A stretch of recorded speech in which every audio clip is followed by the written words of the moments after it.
Hey everybody, welcome to Trending. Today's Thursday, January 27th. It's about 9:30 as usual. Looking forward to talking through some of today's top trending topics. And Joe, how's it going today? It's going okay. I'm just cold. It's cold.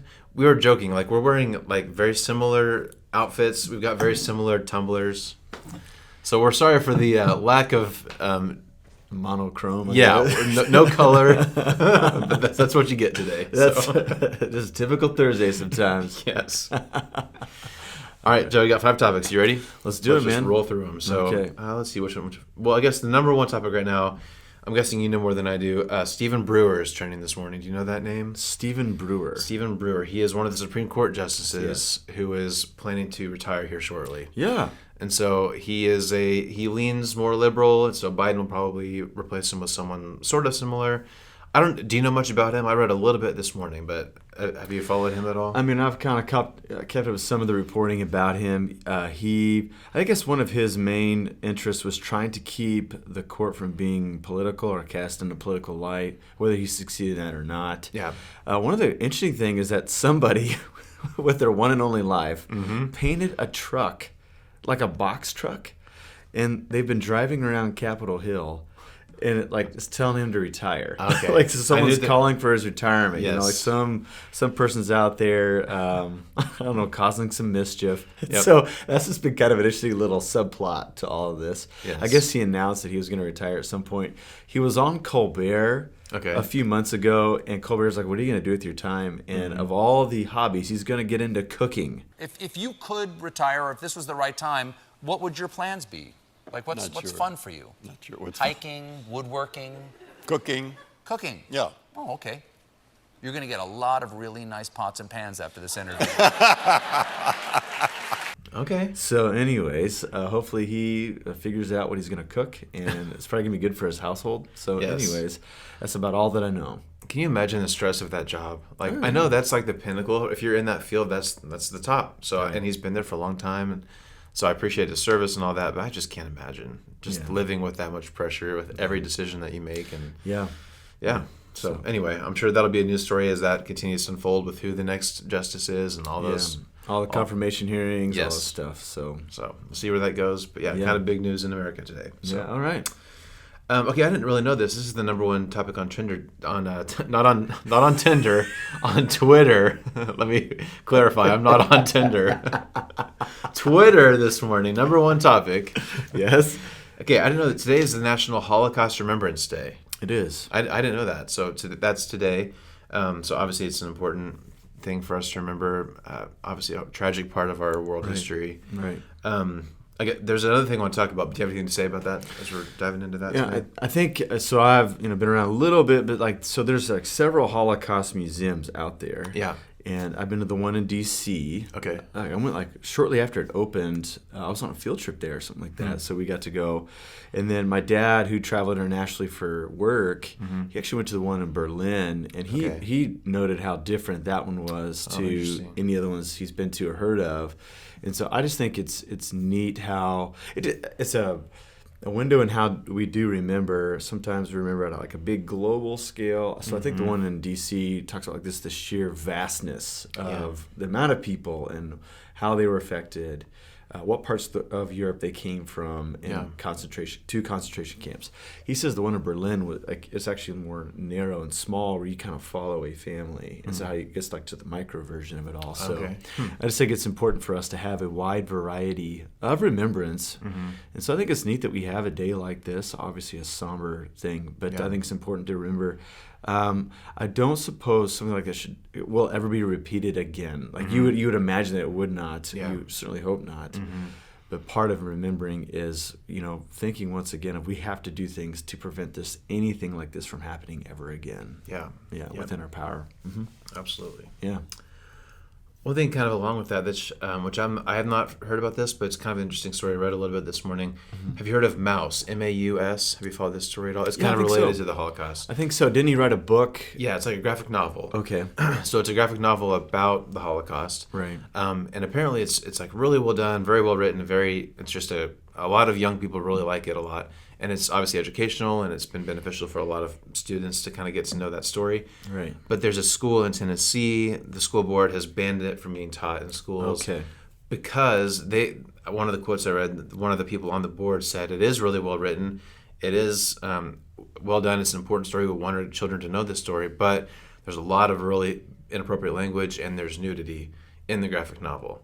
So, of course, there's this hubbub of the school board bans a book, and people are all upset about that. But they made a point to say it's not because of the Holocaust, and it's not because it's a graphic novel. We actually support teaching in those methods, but unfortunately, this specific one has some things that we're not ready for our 7th and 8th graders to read. Right. So, of course, it's kind of blowing up as this big controversy. But school boards like that, they're kind of in a tough spot where they're trying to protect.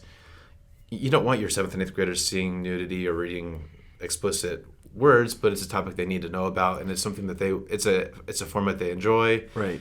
A tough thing to know how to dive through all that. But. Right, and it's hard not to kind of look for something in between the lines here, because there seems to be like one of the Gestalt, if we use some German today, so what's in the air is people like getting a little more intentional about what's being taught in schools, right? Probably more than ever, yeah. Right? Now, I know that librarians and library teams have always been kind of looking and filtering books in and out. Mm-hmm. They're constantly doing that. Yep. But there seems to be a brighter spotlight on it now. Yeah. It is interesting because like this book has been around for a while. Like it's been on the shelf in libraries for a long time. Like they've had.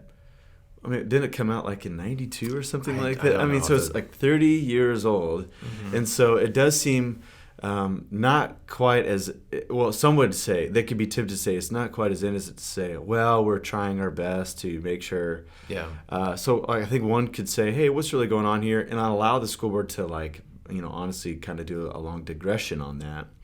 I think it's kind of a troubling thing too, because once you start banning this book on those grounds, then there's got to be dozens of others that are in the same orbit, mm-hmm. and are you going to ban those as well? And if they don't, mm-hmm. then you have to come back and say why. There seems to be a double standard here. Why this one and not that one? Yeah. Is it because it is highlighting, the Holocaust and the trouble mm-hmm. given to Jewish people? And so I just think these things are so troubling because you want to make a ruling on one thing. It brings all these host of other issues. Yeah. But then this local issue from someplace in Tennessee turns into national news, is like clickbaity. Yep. And so then we're all expected to weigh in the middle of South Central Kansas, about it all. And so I think many lessons can be learned here. I think for us, it's important to let local news be local news. Mm-hmm. Let's not jump to conclusions since we're not from there, right? Yeah, right. But I think it's also like it's healthy to say, is there something else going on here, mm-hmm. and give people a chance to provide the evidence to say, no, this is above board here. So a lot going on in something like this. And I think obviously we want to. I think you're saying it's good to be. Critical, not in a negative sense, but in just like paying attention to the news, and that side of it is good. But I think you're right also that like the school board stuff is just in the news, it's kind of in the culture. So I think there's just this angst of let's jump on board of the next school board controversy, and just whether it's actually relevant to us in Central Kansas or not. There's this, it's in the air that everyone's mad at school board. So here's another example where we should jump on and have a comment on this. That's right. So it's good to be critical, but it's not good to jump on the bandwagon because it's kind of in the air, That's right. Yeah, we don't have to add grievance upon grievance. Yes. It's not good for our souls too, I would say. Yes. And so I think it's fine for us to have a healthy balance of saying, what, I'm just not going to click on the article. I'm just not going to do it today. Get behind me, Satan. Yes. Seriously, man. There's enough of that for sure. Uh-huh. All right, well, here's something I'm guessing you're ready to talk about. We try not to get too deep into sports on here. We sprinkle it in every once in a while, but for those who aren't sports fans, we don't want to bore you. We love the sports. Yes. So actually, number one this morning, Nathaniel Hackett was trending. Oh, okay. So are you in grieving this morning? Do you know what's going on with?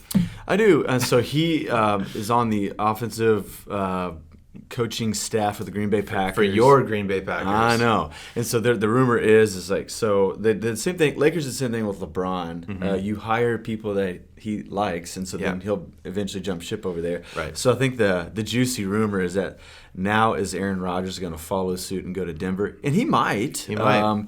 There's a good chance that he might. obviously, like when you're on a successful team, I like the Packers had a great year, unfortunate loss.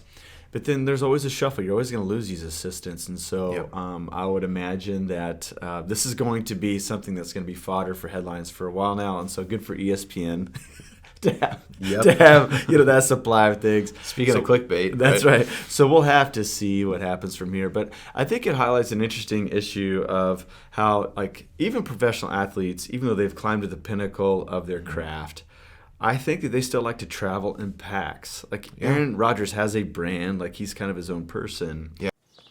Hey Rodgers, let's count double check.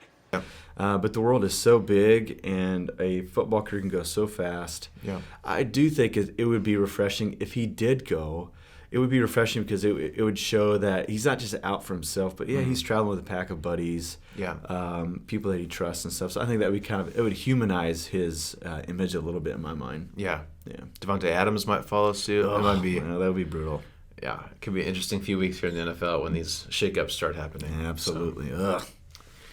Okay, one more sports adjacent story. It's not really a sports story. Okay, all right. Kobe Bryant is trending. Yeah. So yesterday was the 2-year anniversary of his unfortunate passing, and so that just broke. I was a huge Kobe fan. Yeah. That broke my heart, man. That was just such a horrible, sad story. I know. And that was kind of what a lot of people say. That kind of kicked off 2020. Like that happened, and then everything else in 2020 happened, and that was just kind of the beginning of the crazy year that it was. And so. Wow.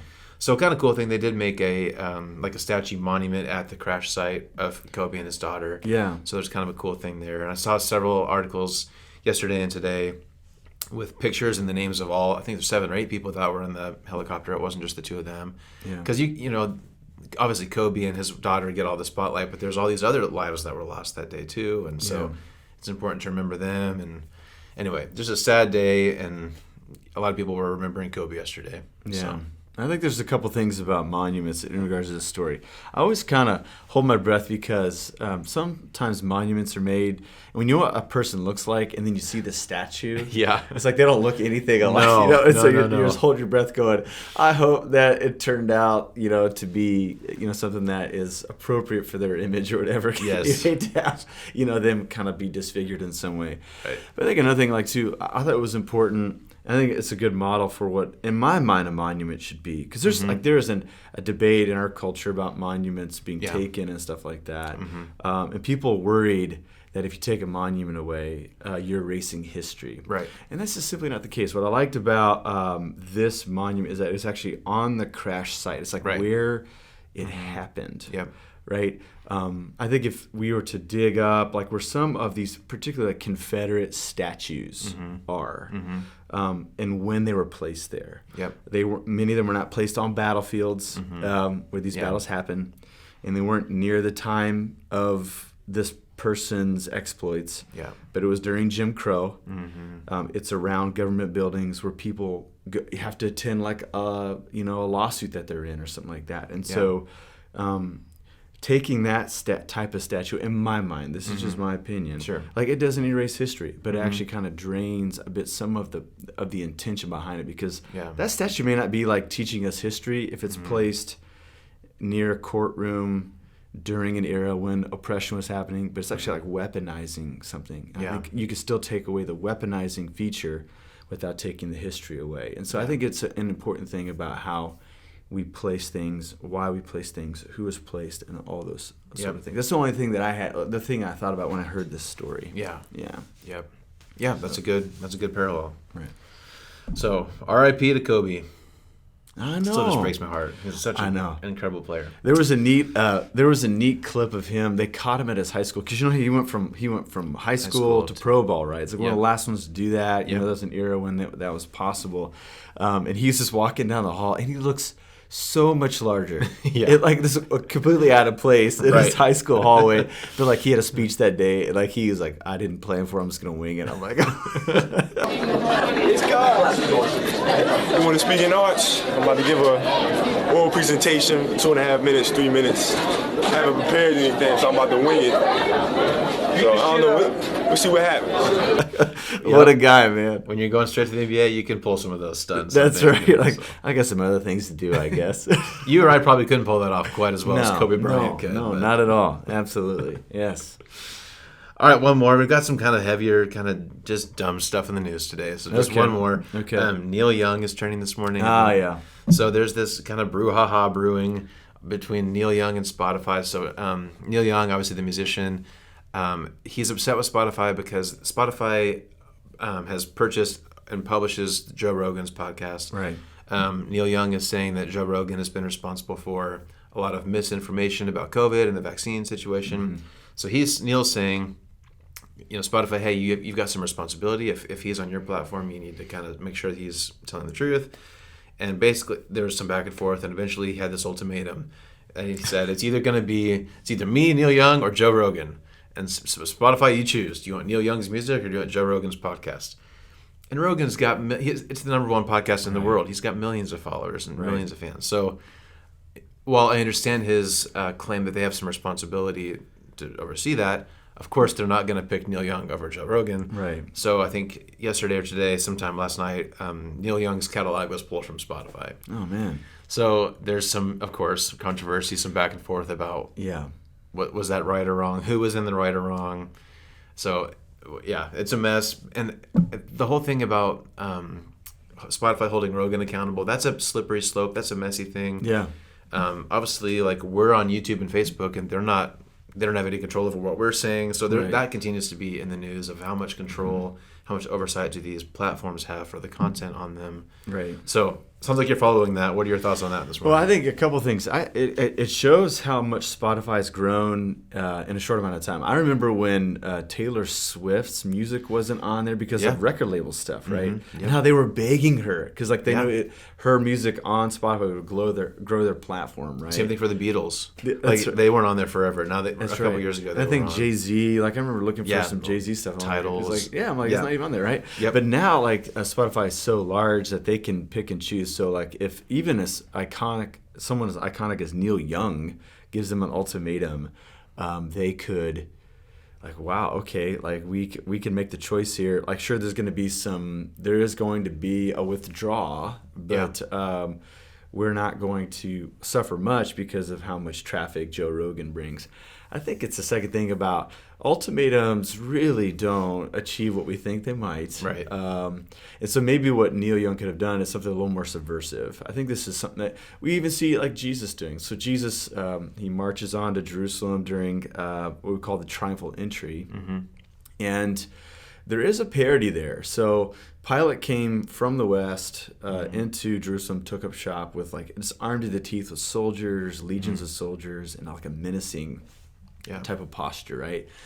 But Jesus comes into Jerusalem on the east side with a bunch of beggars, and they're waving palm branches and saying this evocative "Save Us Now" thing. And so the contrast between them couldn't have been any more stark. Yeah.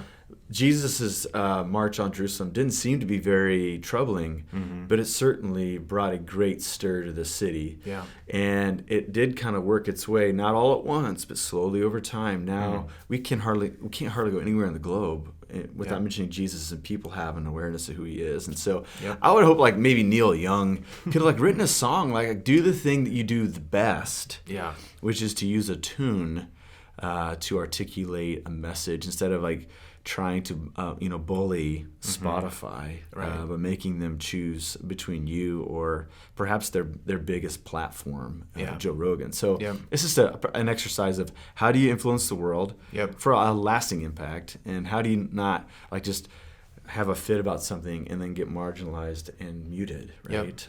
Something that maybe in the church that we need to think about today too.